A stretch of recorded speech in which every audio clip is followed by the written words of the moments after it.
दोस्तों जब Thor 4 finally release हो जाएगी तो सबसे इम्पोर्टेंट क्वेश्चन ये होगा कि थॉर का फ्यूचर होने क्या वाला है। क्योंकि दोस्तों हम लोग जब कॉमिक कॉन देखे थे तो फेज 4 के स्लेट के साथ एक चीज और रिवील हुई थी कि मार्वल को फीमेल थॉर मिलने वाली है जेन फॉस्टर के रूप में। अब इसका मतलब ये है कि बहुत से लोग ये सोच रहे हैं कि थॉर की जर्नी की एंड हो जाएगी, यानी कि थॉर हमें फ्यूचर मार्वल मूवीज में नहीं दिखाई देगा। लेकिन दोस्तों ऐसा हो नहीं सकता, क्योंकि अगर आने वाली मूवीज की हाइप बढ़ानी तो थॉर को होना बेहद जरूरी है, जो कि फ्यूचर मार्वल विलेन से लड़ सकता है, चाहे बात हो डॉक्टर डूम की, चाहे बात हो गैलेक्टस की। इसलिए आज के इस वीडियो में लोग ये डिस्कस करेंगे कि थॉर की फाइट डॉक्टर डूम से कैसे होगी और सीक्रेट वॉर मूवी में, यानी कि आने वाली एवेंजर्स 5 मूवी में थॉर का क्या रोल होगा। दोस्तों कंप्लीट वीडियो स्टार्ट करने से पहले आप लोग वीडियो को कर दीजिए लाइक और कमेंट कीजिए थॉर। साथ ही साथ जो लोग मेरे चैनल पे नए आए हैं हमारे चैनल को सब्सक्राइब करके हमारी कॉमिक बुक टॉक्स फैमिली का हिस्सा बन जाइए। दोस्तों अगर हम लोग थॉर की स्टोरी पे ध्यान दें तो रूसो ब्रदर्स के अकॉर्डिंग थॉर सबसे ज्यादा पावरफुल हो गया था एवेंजर्स एंड गेम में, और उसके पास एक समय पे दोनों चीज था, म्योनिर भी स्टॉर्म ब्रेकर भी। हाँ, थॉर पावरफुल लग रहा था लेकिन अपने फुल पोटेंशियल पे नहीं था। इसका फुल पोटेंशियल हम लोग को पार्ट 4 मूवी में देखने को मिलेगा। लेकिन अगर थॉर को आगे का मौका मिलता है, मतलब थॉर को अगर डॉक्टर डूम से फाइट करने का मौका मिलेगा तो क्या होगा। हम लोग डॉक्टर डूम की पावर्स को फैंटास्टिक फोर में देखें कि कैसे वो इलेक्ट्रिसिटी को ऑब्जॉर्व करके अपने अपोनेंट पे दुगनी तेजी से अटैक कर देता है। उसी तरह अगर थॉर म्योनिर की मदद से या फिर स्टॉर्म ब्रेकर की मदद से या फिर खुद अपने से उस पे इलेक्ट्रिक अटैक करेगा तो डॉक्टर डूम कैसे सामना करेंगे। वैसे कॉमिक बुक में एक बार नहीं कई बार थॉर वैसे डॉक्टर डूम की फाइट हो गई है, और थॉर से फाइट करने की कोशिश भी करेगा तो वो हार जाएगा।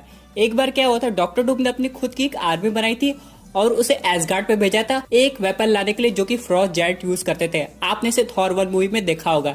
लेकिन इन सब के बावजूद यहाँ पे जब थॉर आया था उसने डॉक्टर डूम की आर्मी को भी डिफीट नहीं किया, बल्कि कंप्लीटली डॉक्टर डूम को हरा भी दिया था। और यहाँ पे लेकिन फाइट काफी देर तक चली थी। इन सब के अलावा अगर हम लोग एवेंजर्स सीक्रेट वॉर की बात करेंगे तो डॉक्टर डूम काफी ज्यादा स्ट्रॉन्ग सामने आएंगे, क्योंकि उनके पास बियॉन्डर की पावर होगी।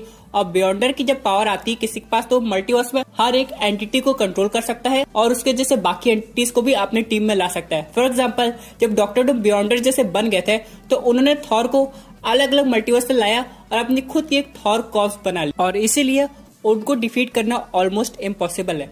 अगर मैं कॉमिक बुक की स्टोरी लाइन की बात करूंगा तो सीक्रेट वॉर के एंड में सब लोग खत्म हो जाते हैं, कोई नहीं बचता सिवाय सिल्वर सर्फर के। लेकिन दोस्तों यहाँ पे सिल्वर सर्फर के पास इतनी ज्यादा पावर रहती है कि वो फिर से एक नया मल्टीवर्स क्रिएट कर सकता है। और यहाँ पे तो नहीं लगता कि मूवीज में एग्जैक्ट कॉमिक बुक की स्टोरी लाइन अडॉप्ट होगी, बल्कि यहाँ पे मूवी का एंड कुछ डिफरेंट दिखाया जाएगा। आप ही लोग सोचिए, यहाँ पे जब टोनी स्टार्क की डेथ हुई थी लोग कितने ज्यादा परेशान हो गए थे, और एक साथ बाकी सारे सुपर हीरोज मर जाएंगे तो क्या हाल होगा। इसलिए ऐसा कुछ होने नहीं वाला। इन सबके अलावा यहाँ पे एक चीज और है कि अगर सिल्वर सर्फर आता है तो डॉक्टर डूम एक ऐसे कैरेक्टर है जो कि हल्क को, सिल्वर सर्फर को, सबको डिफीट कर चुके हैं। लेकिन जब आती है बेन ग्रिम की जो कि है मिस्टर थिंग, तो उनको डिफीट नहीं कर पाते हैं। अब यहाँ पे पता नहीं क्यों लेकिन उनकी इलेक्ट्रिसिटी बेन की बॉडी पे काम नहीं करती है, इसलिए बेन उन्हें आसानी से डिफीट कर देता है। लेकिन जब यहाँ पे बात आएगी थॉर की तो यहाँ पे चीजें काफी ज्यादा कॉम्प्लिकेटेड हो जाएंगी, क्योंकि अभी थॉर का डेवलपमेंट और ज्यादा हो रहा है और अभी तक हम लोग ये नहीं जानते कि doctor Doom Marvel cinematic universe में आएंगे तो उनका कैरेक्टर कितना ज्यादा स्ट्रॉन्ग होगा, यानी कि उनकी पावर लेवल कितनी ज्यादा बढ़ाई जाएगी। और यहाँ पे ये भी देखना पड़ेगा कि थॉर को कितनी मूवी में मौका मिल रहा है। फॉर एग्जाम्पल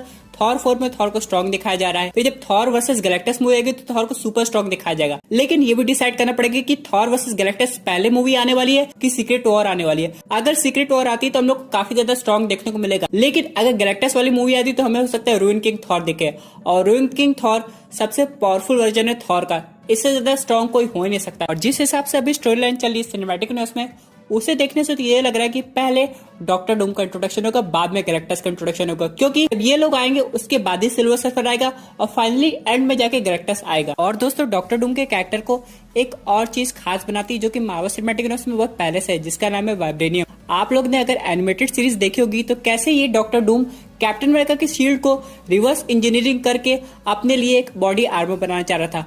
अगर वो ऐसा बनाने में कामयाब हो जाता तो उसको कोई डिफीट नहीं कर पाता। इसी तरह यहाँ पे डॉक्टर डूम को जब पता चलेगा कि अर्थ पे एक ऐसी जगह जहाँ पे वाइब्रेनियम है तो वहां चला जाएगा और उसकी फाइट ब्लैक पैंथर से भी हो जाएगी। इन सब के बाद डॉक्टर डूम मैजिक पे भी कंट्रोल पाना चाहेगा, बाद में उसकी फाइट डॉक्टर स्ट्रेंज से भी हो जाएगी। और अगर नया एसगार्ड बनता है थॉर 4 मूवी में तो वहां पे मिस्टिकल चीज होगी जो कि ओडिन के वॉल्ट में रहती थी, उन सबको पाने के लिए डॉक्टर डूम वहां पे जाएगा जहाँ पे फाइनली उसकी फाइट थॉर से हो सकती है। सबके अलावा ऐसी बहुत सारी चीजें जिसे डॉक्टर डूम पाना चाहते हैं, यानी कि हैंक पिम की क्वांटम टेक्निक जिससे वो इधर उधर जा सके। यहाँ पे एवेंजर्स की टाइम मशीन भी है जिसे डॉक्टर डूम अपने तरीके से यूज कर सकता है। लेकिन दोस्तों जब भी इसकी फाइट थॉर से होगी तब फाइट देखने में काफी ज्यादा मजा आएगा। अब थॉर एक्चुअली में है कौन? वो है एसगार्डियन वर्जन का कैप्टन अमेरिका। एक चीज यहाँ पे ये है कि जब एसगार्डियंस ओल्ड होते हैं तो उनकी पावर्स और बढ़ जाती है, और अभी थॉर की एज 1500 साल है, यानी कि अपने एज के अकॉर्डिंग उसके पास काफी ज्यादा एक्सपीरियंस है और उसकी पावर्स भी काफी ज्यादा बढ़ गई होगी। इसीलिए दोस्तों इस कैरेक्टर का होना आगे की मूवीज के लिए इंपॉर्टेंट है। लेकिन इन सब के अलावा एक और क्वेश्चन आता है कि क्रिस हेम्सवर्थ का कॉन्ट्रैक्ट कब तक एक्सटेंड हो सकता है। यहाँ पे अगर हम लोग देखें तो अभी करंट सिचुएशन जो चल रही है तो उसके अकॉर्डिंग तो ये अभी थॉर 4 तक ही एक्सटेंड हुआ है, आगे को कोई प्लान्स नहीं है। लेकिन क्रिस हेम्सवर्थ हमेशा थॉर को रोल करना चाहेंगे और यहाँ पे भी थॉर से रिलेटेड बाकी कैरेक्टर्स भी आ रहे हैं जैसे बेटर रेबल। इसलिए दोस्तों इस सिचुएशन में क्रिस हेम्सवर्थ का कॉन्ट्रैक्ट और आगे तक एक्सटेंड करना चाहिए। और यहाँ पे अगर हम लोग को अल्टरनेट रियलिटी देखनी है कि यहाँ पे इवल थॉर कैसा दिखता है, फिर यहाँ थॉर अनवर्दी कैसा दिखता है, जो कि हमें थॉर 4 में दिखाई देगा, वो सब भी देखने के लिए बहुत इंपॉर्टेंट थॉर की कैरेक्टर को आगे बढ़ाना। और यहाँ पे जो अनवर्दी थॉर की हम लोग बात कर रहे हैं, जो स्टोरी लाइन अडॉप्ट होने वाली है, इसमें थॉर सिर्फ इस मूवी के लिए अनवर्दी होगा और इसका रीजन क्या होगा ये अभी नहीं पता। लेकिन दोस्तों ऑल टुगेदर बात ये सामने आती है कि भले एवेंजर्स 5 में फीमेल थॉर को दिखाया जाए, लेकिन ऑडियंस क्रिस हेम्सवर्थ थॉर का बेसब्री से इंतजार करेगी, इसलिए इसका आना तो कंफर्म बनता है। यहाँ पे दोस्तों डॉक्टर डूम से रिलेटेड एक और बात है कि जब हम लोग ने फैंटास्टिक फोर फॉक्स के यूनिवर्स में देखी थी तो उसमें एक कंट्री हम लोग को नहीं दिखाई दी थी जहाँ पे डॉक्टर डूम रूल करते थे। हाँ, मैं पार्ट 1 की बात समझ सकता हूँ, यहाँ पे इनका कैरेक्टर डेवलपमेंट हो रहा था, यानी कि इनको अभी हाल ही में इनकी पावर्स मिली थी।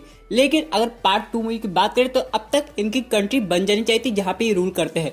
लेकिन जब सिल्वर सर्फर आया था उनके यूनिवर्स में तो ये किसी आइलैंड पे थे। इसका मतलब ये है कि जो लैटवेरिया का जो सीन है वो मार्वल सिनेमैटिक यूनिवर्स में दिखाया जाएगा और उसकी तैयारी शुरू हो गई है। लूसिया वैन का एक कैरेक्टर है जो कि लैटवेरियन है, वो इस सिनेमैटिक यूनिवर्स में इंट्रोड्यूस होने वाली है। ये बात इंपॉर्टेंट है कि ये हाइड्रा के लिए भी काम करती है और ये शील्ड की लिस्ट में भी है। इसका मतलब ये है कि आगे जाके जब शील्ड काम करेगी तो हमें इस कैरेक्टर के बारे में और पता चलेगा। वैसे captain America the winter soldier में ये रिवील हुआ था कि शील्ड हाइड्रा ही है और एंड में जाके शील्ड खत्म हो जाती थी, यहाँ पे निक फ्यूरी की डेथ हो जाती थी। लेकिन निक फ्यूरी अभी भी जिंदा है और शील्ड किसी तरह अभी भी वर्क कर रही है। इसका मतलब ये है कि आगे जाके हमें शील्ड का और इंपॉर्टेंट रोल दिखने वाला है। अब दोस्तों वीडियो के स्टार्ट में मैंने बियॉन्डर का नाम लिया था, तो थोड़ा उसके बारे में भी बता दिया जाए। यहाँ पे ये जो कैरेक्टर है ये एक तरह से कॉस्मिक एंटिटी है जो कि मल्टीवर्स को होल्ड करने की पावर रखता है।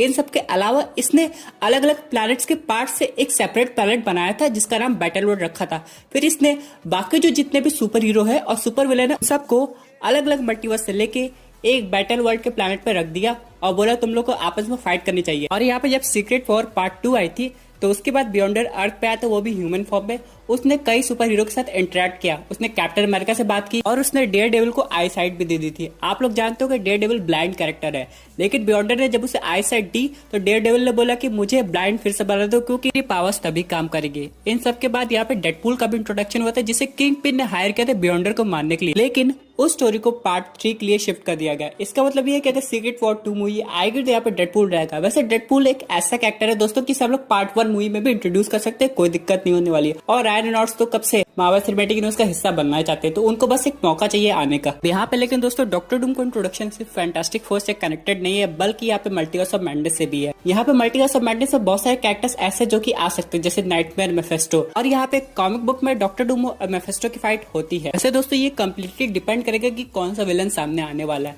लेकिन एक बात तो है, अगर यहाँ पे डॉक्टर डूम की फाइट थॉर से होने वाली है तो डॉक्टर डूम थॉर बस्टर जैसा कोई आर्मर बनाने की कोशिश करेंगे। वैसे भी इस टाइप के आर्मर को हम लोग मार्वल सिनेमैटिक यूनिवर्स में देखना चाहते थे। हम लोग ने हल्क बस्टर देखा लेकिन अभी तक थॉर बस्टर की बारी आई नहीं है, तो हो सकता है ये काम डॉक्टर डूम कर ले, वो भी आयरन मैन की टेक्नोलॉजी को समझ के। दोस्तों यहाँ पे एक और इम्पोर्टेंट अपडेट आया जो कि रिलेटेड है जे जॉना जेमसन से। आपको याद होगा जे के सिमंस इनका रोल प्ले किए थे स्पाइडरमैन मूवीज में जिसमें टॉमी मैगवायर था, और इन सब के बाद यहाँ पे स्पाइडरमैन 2 जो कि मार्वल सिनेमैटिक यूनिवर्स में बनी थी उसमें भी दिखाई दी थी पोस्ट क्रेडिट सीन में। अब यहाँ पे इनका कहना है कि ऑलरेडी अपना जो आगे का रोल है वो फिल्म कर चुके हैं, तो एक ही मूवी बचती है जिसमें ये रिप्राइज कर सकता है अपना रोल, या तो मॉर्बियस या फिर वेनम। से मॉर्बियस मूवी में इनके होने के अपीयरेंस की काफी ज्यादा पॉसिबिलिटी इसलिए है क्योंकि उसमें हम लोग को स्पाइडरमैन का एक हिंट देखने को मिला था। इसलिए अगर ये आती तो एक तरह से एक और चीज प्रूव होती कि सोनी यूनिवर्स मार्वल यूनिवर्स से कैसे कनेक्टेड है, और बाद में जाके जेके सिमंस इस दोनों यूनिवर्स में वर्क करते हैं। लेकिन दोस्तों यहाँ पे ये भी हो सकता है कि मॉर्बियस मूवी में इनका बस एक केमियो हो, लेकिन जो आने वाली स्पाइडरमैन 3 मूवी होगी